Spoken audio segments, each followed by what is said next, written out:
Hai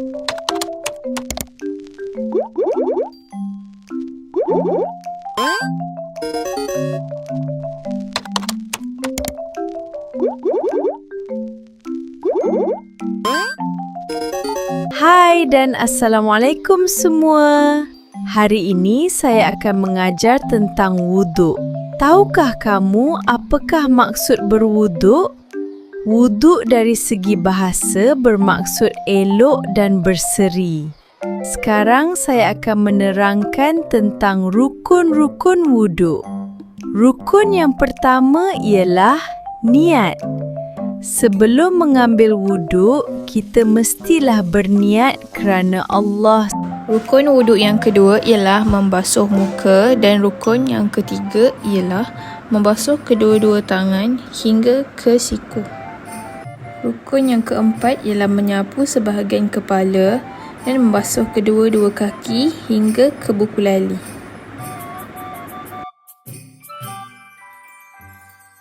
Akhir sekali, rukun wuduk yang keenam ialah tertib. Tertib bermaksud melakukan semua rukun mengikut turutan yang betul. Seterusnya, saya akan menerangkan tentang sunat wuduk. Sunat wuduk yang pertama ialah berkumur-kumur selepas membasuh dua tapak tangan.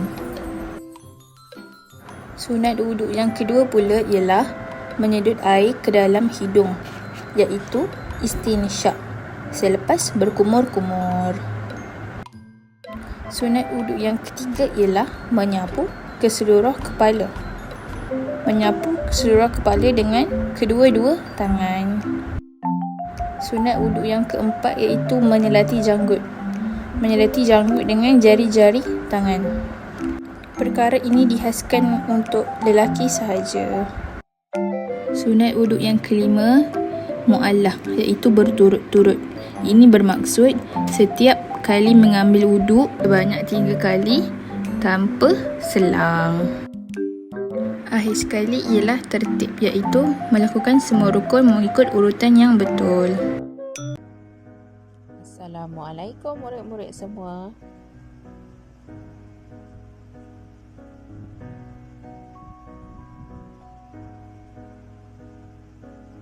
Topik hari ini adalah perkara yang membatalkan wuduk.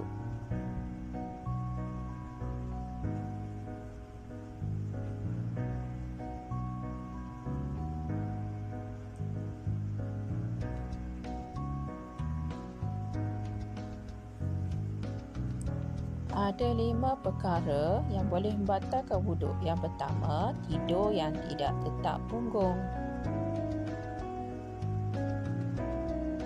Sebagai contoh, tidur dengan posisi berdiri, posisi berbaring, menelentang atau meniarap.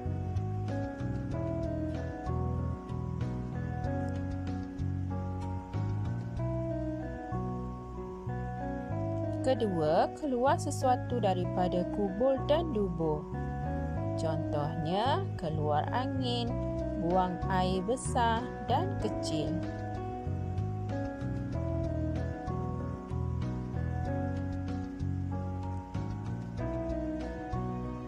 Ketiga, persentuhan kulit dengan orang yang bukan mahram, iaitu yang berlainan jantina.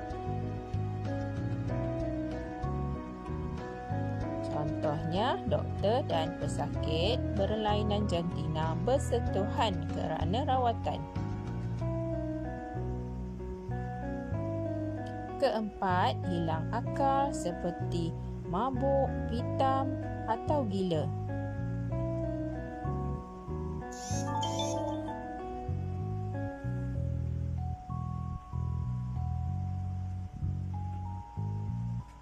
Kelima, menyentuh kubul atau dubur iaitu kemaluan dengan tapak tangan tanpa lapik.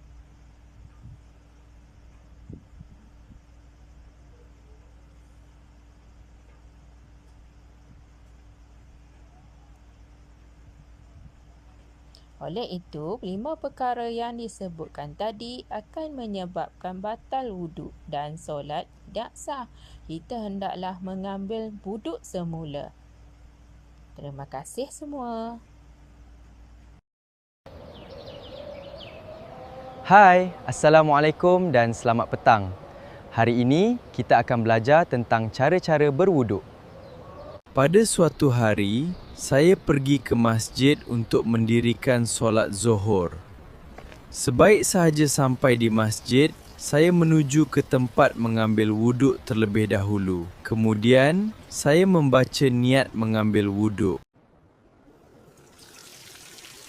Selepas membaca niat, saya membasuh seluruh muka sebanyak 3 kali. Air diratakan ke seluruh bahagian muka. Selepas itu, saya membasuh kaki kanan dan kiri hingga ke buku lali sebanyak 3 kali. Pastikan setiap bahagian kaki terkena air supaya wuduk menjadi sempurna. Seterusnya, saya membasuh tangan kanan dan kiri hingga ke siku sebanyak 3 kali. Kemudian, saya menyapu sebahagian kepala dengan air sebanyak 3 kali juga.